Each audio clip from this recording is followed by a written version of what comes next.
Nashville Predators finish up their road trip against the Buffalo Sabres, a game in which it kind of feels like maybe the season rides on this one. More about that, plus $1 million question, actually more like an $8 million question.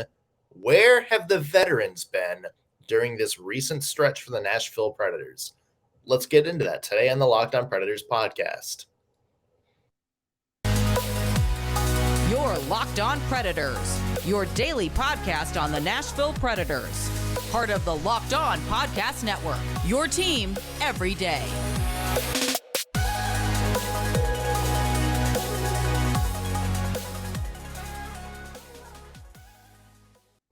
Thank you for making Locked On Predators your first listen of the day every single day.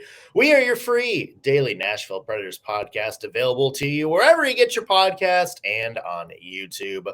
I'm Nick Morgan. I'm a writer and editor at ontheforecheck.com, and I have a partner in crime. You do. I'm Ann Kimmel. I'm a writer and editor at InsideThePreds.com. Welcome back. We haven't seen each other in a few days. I know. I feel like I need to sing the Reunited and It Feels So Good. That song, but that was those Peaches and Cream. Peaches and Herb. Peaches and Herb. Mm-hmm. The classic. Yes. Those are two food things that I would not necessarily put together. Yeah, no, I'm not interested. That or peaches and cottage cheese, also not acceptable, nor a good name for a band. Oh, I feel like I could vibe with some peaches and cottage cheese. Really? Have you ever had it? No, but it's fruit and cottage cheese. That can't be that bad, right? I can't. I literally gag on cottage cheese. I tried so hard about a month and a half ago. Can't do it. No. You know what else I've been gagging on? Do tell. Nashville Predators, a recent stretch. Because it hasn't been very, very good, especially these last three games. Yeah, I mean, the Nashville Predators are 5-3-2 in their last 10. The thoughts have gone from let's make a playoff run, which, I mean, technically they're still in the hunt, but they're at a stage where they need some help now. And it's gone from let's just survive this season, shall we? Let's just try to find something positive to end the year on. Tonight, the Nashville Predators take on the Buffalo Sabres, a team that is kind of in the same spot. Remember, we were surprised, kind of to look at the standings and see where they are, because just a few weeks ago, we mentioned they were kind of one of the dark horses. They had guys like Tage Thompson, who, other than, Connor McDavid, probably had a very good chance at being in the MVP conversation. You have this fun young team who's kind of, reached the promised land this year, and they have kind of fallen off a cliff since that trade deadline. They didn't really do anything at the trade deadline. I think that's a reason for it. But yeah, and kind of surprising that the Sabres are where they are right now. It is surprising that they are where they are. And I was so excited for them. But if you look, like you said, very parallel to Nashville, if you look at kind of their last little stretch, things have gotten a little tricky for the Buffalo Sabres. They've sort of struggled in March. I think they've only had 2 regulation wins in March. So they're kind of hitting their bumps in the road. They're in their growing pains. They're in their awkward phase right now, which for the Nashville Predators is a little bit of a relief, in the sense that hopefully this game will be more competitive for just a bizarre looking Nashville Predators roster. Yeah. Against this Buffalo team, because, wow, things have gone sideways in Nashville and Buffalo in the last, 10 days or so. We were saying that exact same thing about the Chicago Blackhawks game, weren't we? Yeah. Oh, yes. What a relief. Finally, a team where Nashville can kind of just lay back a little bit. And then that didn't go well. Yeah, that felt like the beginning of the end right there. Yeah. Sabres lost 7-0 to Boston the other night, so they feel the 7-0 pain. Right. It's, obviously you look at the Nashville Predators. We don't know if Roman Josi is going to be in the lineup tonight. We're not sure if Ryan McDonough is going to be in the lineup tonight. We already don't have Forsberg. No idea when he's coming back. That's also kind of a concern at this point. that, he hasn't really taken a step towards coming back despite skating for almost an entire month now with the team. Right. Yeah. No Juuso Parssinen, no Alex Carrier. You mentioned this is basically just whoever the Preds got at the trade deadline, plus the Milwaukee Admirals at this point. What if you're John Hynes? What's your, I guess, message to the team? Is there a tangible end goal for this group for the next, handful of games or however long some of these injuries are going to lay out? Because, it feels like, you're this dark horse, maybe making a playoff run if things go according to plan. Now it seems like you're just trying to survive. So if you're John Hynes, what are you telling the team ahead of this game tonight and going into these next few games? I think on the surface, there is almost nothing to play for. And I say that knowing that there is, of course, still a chance for the Predators to make the playoffs. But you and I have talked about, what does the schedule look like down the stretch for Nashville? This is a rough schedule. On the other hand, I almost think that there is a lot to play for, especially for these younger players on this roster and for the ones that were brought in at the trade deadline, because whether Nashville makes the playoffs or not, so much is happening with this team. Barry Trotz is watching this team. This team is going to go through another transformation in the offseason, one way or the other. And so I think John Hynes probably doesn't have to say too much when talking with some of these younger players, talking with Cody Glass, talking with Luke Evangelista. They are still very much in the mindset of, I have to prove myself. Kiefer Sherwood said, I am just trying to earn one more day. So I think that there are a lot of these younger players, or not necessarily age-wise, but just NHL experience-wise younger players, who understand whether we're playing Buffalo, whether we're chasing the playoffs or not, I have to put it all out there on the ice, because who knows, Nashville has all these assets. They have all this capital. They could package up some of these young guys and trade them away. You're looking at Cal Foote, Tyson Barrie, these guys. What's going to happen with them at the end of the offseason? I don't know that John Hynes has to overtly say anything to motivate this team right now. I think you've got young players who are hungry to prove that they are NHL players. And I think you have enough veteran players who know how this business works, that understands, like, there is no chance and no time for me to be slacking off on my effort if I want to stick around or be valuable in a trade and end up somewhere better. Yeah. I don't know that he has to say much. Yeah, and I think your reasoning behind it, you hit the point on the head, is maybe the team goal of, we need to make a march towards the Stanley Cup playoffs or whatever. Mm-hmm. Maybe that's a little out of reach, but it seems that everybody on the individual level has something that they're going to need to work on, something that they're going to have to prove for the end of the season. Not just the young guys, True, but some of these veterans too. I mean, you have guys, some of whom we'll talk a little bit more in depth here a little bit.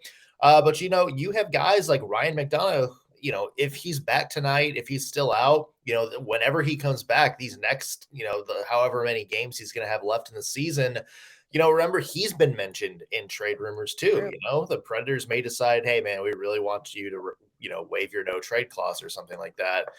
Tyson Barrie is a, unrestricted free agent at the end of next season. Is he going to be a long-term piece of the Nashville Predators puzzle? And then you have guys like UC Saros who are going to try to keep getting better every single game. Guys like Kevin Lankinen, who's earned a spot for next season, but realistically, he's going to try to earn a number one job somewhere down the road. Yes. So you just have a lot of little things for everybody to play for. And I think that has to be the message in the Predators locker room, whether it comes from John Hynes or not. I think that just has to be the message. It's like, find something that you need to focus on doing. And who knows, maybe if everybody, sets out a goal and that's the goal you're working towards and you hit marks towards that goal, maybe we are a better team. Yeah. Like, everybody's, doing the little things they need to do. Maybe we do look and we find ourselves in a playoff battle in the past week. But I think it has to start on the individual level first. And before we start, thinking it's like, oh, instead of we got to make this playoff chase, which maybe the goal was a couple weeks ago or a couple months ago, before all the trade deadline stuff happened.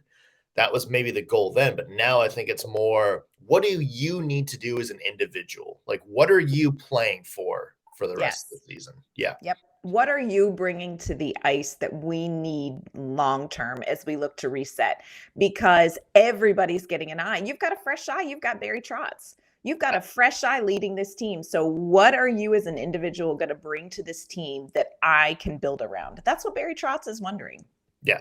And that is also the kind of the same reason I've been disappointed in a couple of the veterans on the Nashville Predators over the past few weeks. We need to talk about that in just a second. Plus, keys to the game for tonight's Predators Sabres showdown. Get to that in a second, but first, want to take a second to mention today's show is brought to you by FanDuel Sportsbook. We're in the middle of the big tournament. College basketball, it's heating up, which means now is the perfect time to download the FanDuel Sportsbook app, America's #1 sportsbook. That's because new customers get a no-sweat first bet up to $1,000. That's bonus bets back if your first bet doesn't win. All you need to do is download the FanDuel Sportsbook app. Safe, secure, super easy to use. Then you can bet on everything. Money line, point scores to 3 points drained. And FanDuel even lets you combine your bets for a chance at a bigger payout with a same game parlay. So don't miss the chance to get your no sweat first bet up to $1,000 in bonus bets when you go to FanDuel.com/lockedon. Again, FanDuel.com/lockedon to learn more. Make every moment more with FanDuel, official sports betting partner of the NBA. So we talked about some of these younger players and earning their spots on the team next year. We haven't talked much about the veterans and what their role is on them. I mean, half of them are on injured reserve. Fair.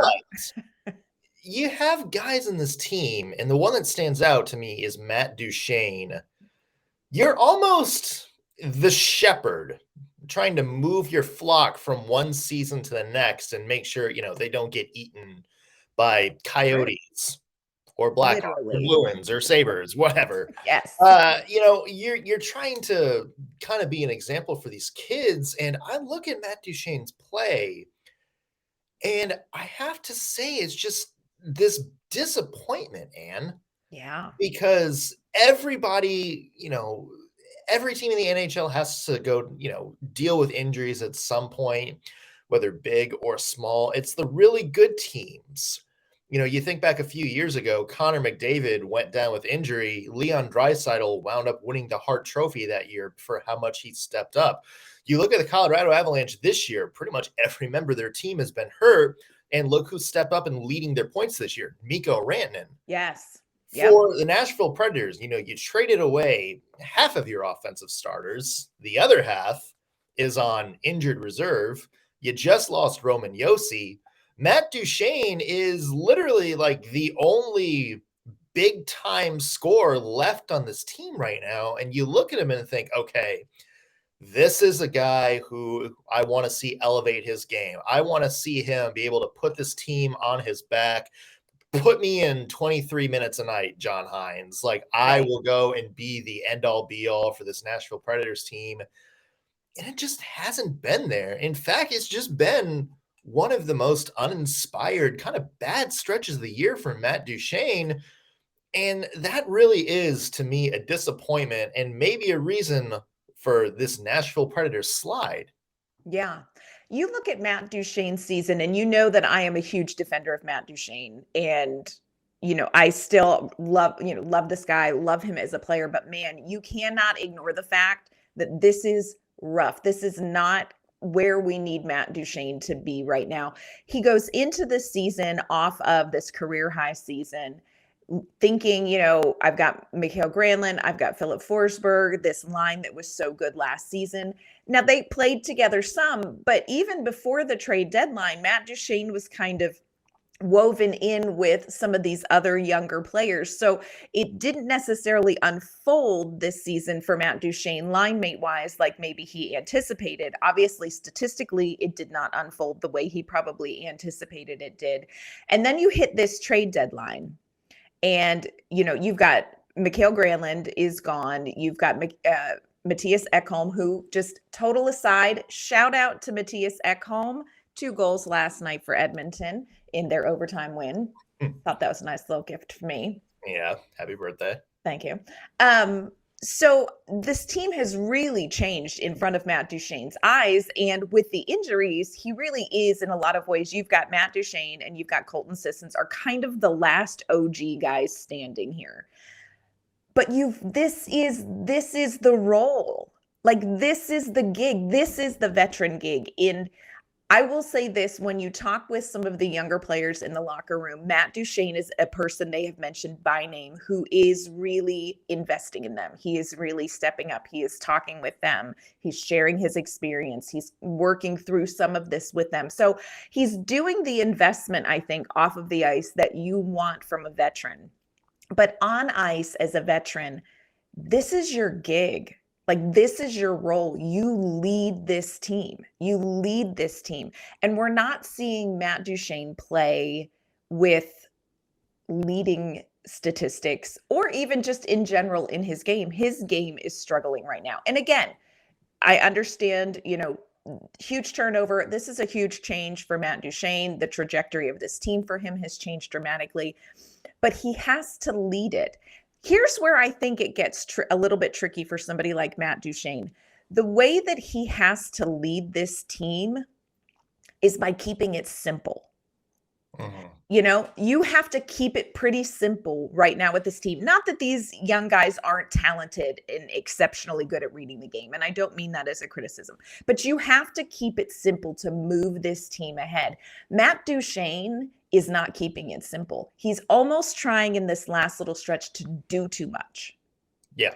And when you try to do too much, when you try to force a zone entry, when you try to force a pass, when you try to force a play because you have the pressure of carrying the team, it's backfiring right now on Matt Duchene. He needs to keep it simple. That's how he has to lead. And I think he's having trouble kind of finding that sweet spot. February 27th was the day where all hell broke loose for the Nashville Predators. You had David Poile announced that he was stepping down. The next day is when Matthias Ekholm was traded. You had Tanner Jeannot traded in that time period. Yes. The day before the Pittsburgh game is when, or the day after the Pittsburgh game is when Mikael Granlund got traded. And I look at the Predators have played 10 games since then.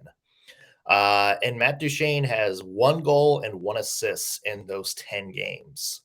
And you're looking at him to kind of be the guy who he's getting all the stats in that time period, because he's like, the expectation is he's the only guy left who's like the Predators' prime scorer. Right. And, you go through some of these game recaps and, 0 shots on goal against Winnipeg. Yes. What are you doing there? 1 shot on goal against the Rangers in just 15 minutes of ice time. Like, I know the team was kind of trash for the whole game, but, you expect your big guys like Duchene in a situation like this, where you're literally one of the very few veterans.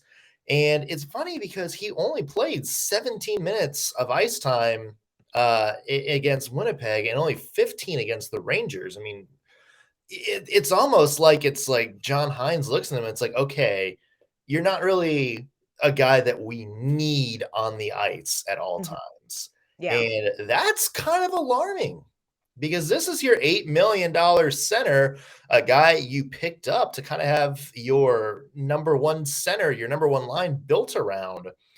And here you are kind of just, treading water at the end of the season at a time when they need you to step up. And so it's, to me, and it's good with that he's kind of been the mentor in the locker room. Obviously we don't necessarily know what goes on in there. So we can't say, oh, he's checked out or anything like Right. that. But it's disappointing that the on-ice play, you want to see him lead by example.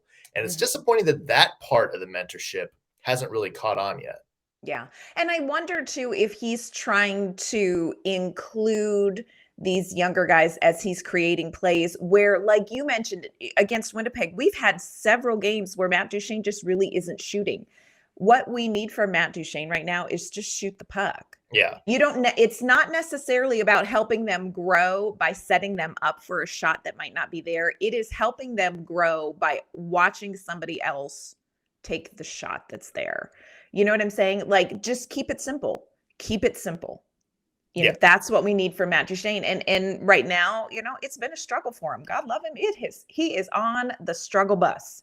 Yeah, we need him to be a little bit selfish. We need him to be like, you know, the player in, you know, your be a pro mode in NHL 23, where it's like you make a pass and then you hit the A button to immediately just signal for the, you know, the puck back. You know, you want to be the guy that's just skating around while everybody else is trying to set up a play. We kind of do need that from Matt. Yeah. We need him to kind of put this team on his back a little bit. And again, you know, I get that he's trying to set up, you know, maybe some younger players and get them involved, you know, especially when they're playing so well. But, you know, if the Predators want to win games, I think the best thing is for him to kind of go out there and put this team on his back and have the young guys kind of be the, you know, clean up, right? You know, loose pucks, loose rebounds, be in the right spot, get to positions where Duchene can make it easy for them to score, you know, not unlike what Phil Tomasino has kind of been doing over his last little stretch run as well. Yes. So interesting thing to watch tonight as the Predators take on the Buffalo Sabres. Keys to the game, how we think that's going to go, coming up in a second.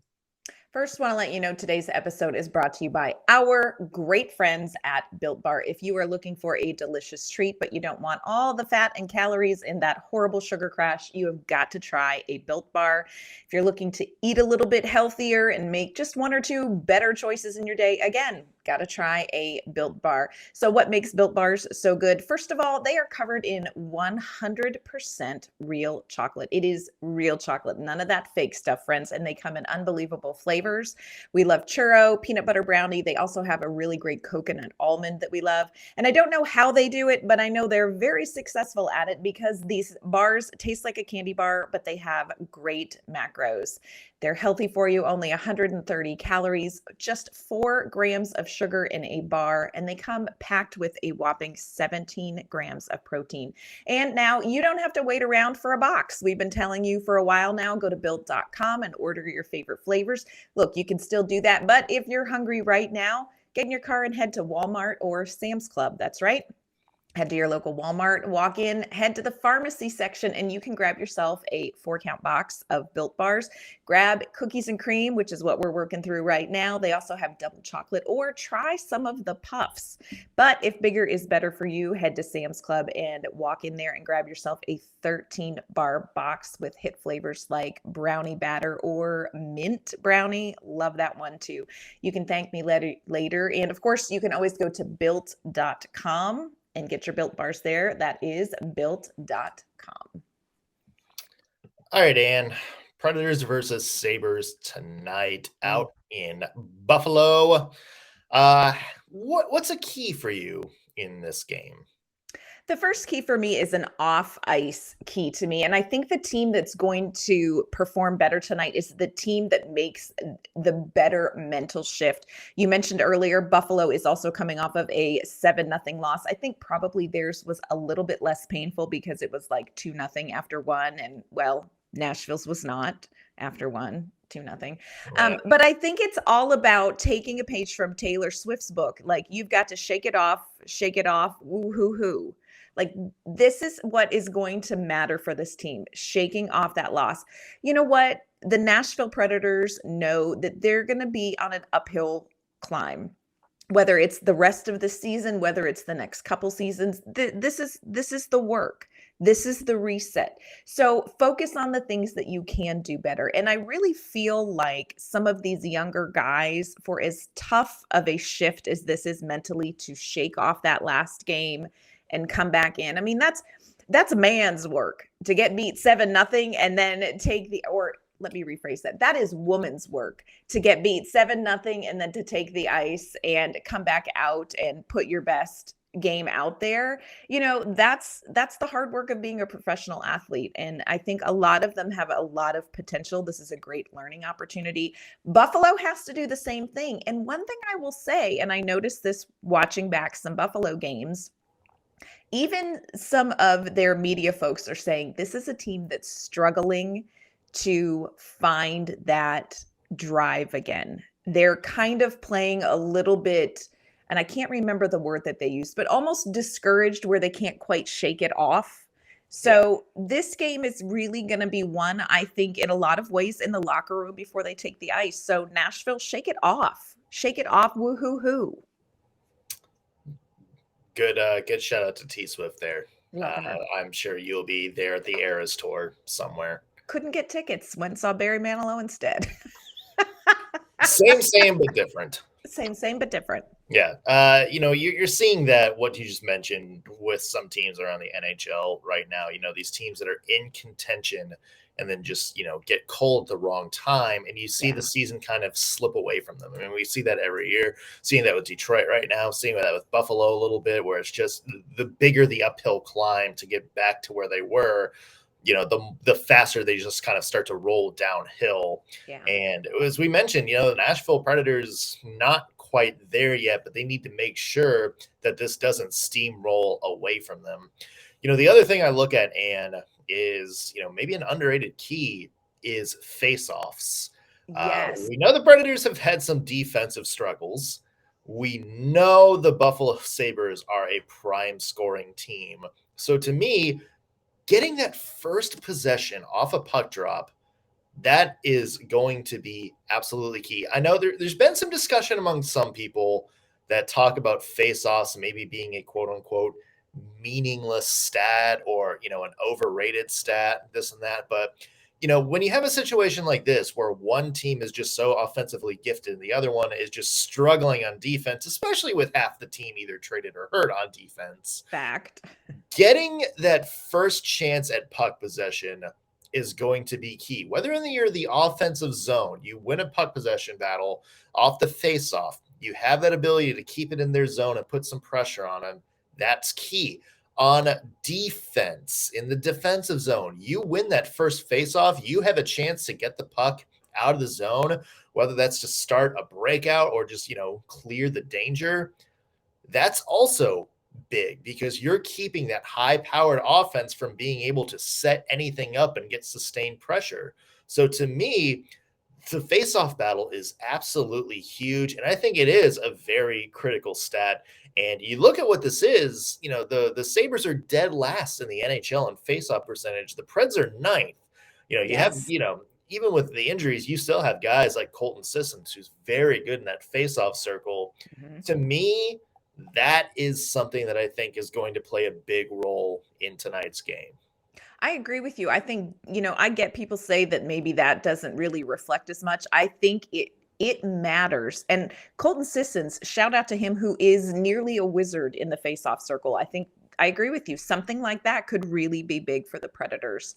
The other thing I would say to Nashville, and I would say this kindly, is stay out of the penalty box. There are no snacks in the sin bin. Oh my goodness, y'all. Yeah. Come on now. Buffalo ranks 4th in the power play, 24.6%. Now, I will say this, in March, that percentage is down. They're struggling a little bit. They're about 21%. Still not too shabby, friend. Tage Thompson, this stat made me just need a couple of deep breaths of air from anxiety. He has 18 power play goals, friends. Those are power play goals. That's what he has. Philip Forsberg and Matt Duchene have 19 just goals. Altogether, total goals. This is a team that can score on the power play. And look, this is also a Nashville team who are down defensemen. We don't have, maybe we would get back Ryan McDonough tonight. We don't know. but you're missing some of your good penalty killers who are out with injury. And so the Predators just have to play a cleaner game, a smarter game. They have got to stay out of the box. Lazan, Fabro, I know, Fabro was in the box a couple times in the last game. You just got to stay out of the box. Don't give Tage Thompson more. It's already embarrassing enough. Yeah. Don't be greedy. And whoever is in goal for the Nashville Predators tonight, they're going to have to be on their P's and Q's too. It's going to be interesting to kind of see what the goaltending situation is going to be like, because you had Juuse Saros, who basically wound up playing, a game in 2/3 of a game, in back-to-back situations, close to 110 minutes in one weekend. Do you go back to Kevin Lankinen as the starter tonight and go, you know what? Like, we know your start on Saturday didn't exactly go to plan, or Sunday, whatever day it was. It's a whole era ago. Mm-hmm. We know your last start didn't go well. We're going to give you a chance to go back out there, maybe give Saros some rest. And, we know you can do better. So we're going to go out there and we're going to let you try to have your best game of the season, a bounce back game. Would you start Lankinen? Do you think I actually would? Yeah. You know what? I would too. Just because, I think it's important for him to try to, go back out on that ice and kind of rebound from his last performance. But I also think, give Saros some rest after basically playing in back-to-back games. I agree with you. I would start Lankinen when John Hynes calls me. I'll put in a good word for both of us that we would start Lankinen. I would do it not only to give him his confidence back, which I think that he deserves, but also you look ahead down the stretch in these next two games. Who is Nashville playing? Seattle. You do not you want to start Juuse Saros against Seattle because Eeli Tolvanen simply cannot score a goal or the city will burn down. So I would give. You don't think that's going to happen if Eeli Tolvanen scores a goal? I said, oh, God. I thought you said, oh, it will not. And I thought, oh. Oh, no. I'm with you. I'm with you 100% on this. I thought, oh, no. I would just not. Maybe I am reading Twitter wrong, but I know what all caps means. Yeah. So I would love to see Lankinen in net tonight. I think he deserves this game. And I think it would be great to start Saros on Thursday against the Kraken. Yeah. We'll see what happens. Yeah. It's going to be interesting regardless. Preds versus Sabres tonight. It is a 6:00 Central puck drop. So yay, early night for us. Hallelujah. We'll be here to recap the game tomorrow, talk about the highs and lows. And where can people find your work? You can find my work online at InsideThePreds.com. You can find me on Twitter at ANK_MamaOnIce. You can find me at ontheforecheck.com. Follow me on Twitter at _NSMorgan. Also, be sure to follow the show at LO_Predators. And however you're tuning in right now, whether you're watching us on YouTube or listening on your favorite podcasting platform, hit that subscribe button. Always helps us out, and you'll be the first to know when we got new stuff out for you. That's going to do it for us on today's Locked On Predators podcast. Thanks for making us your first listen of the day. Back tomorrow with an all-new episode. We'll see you then.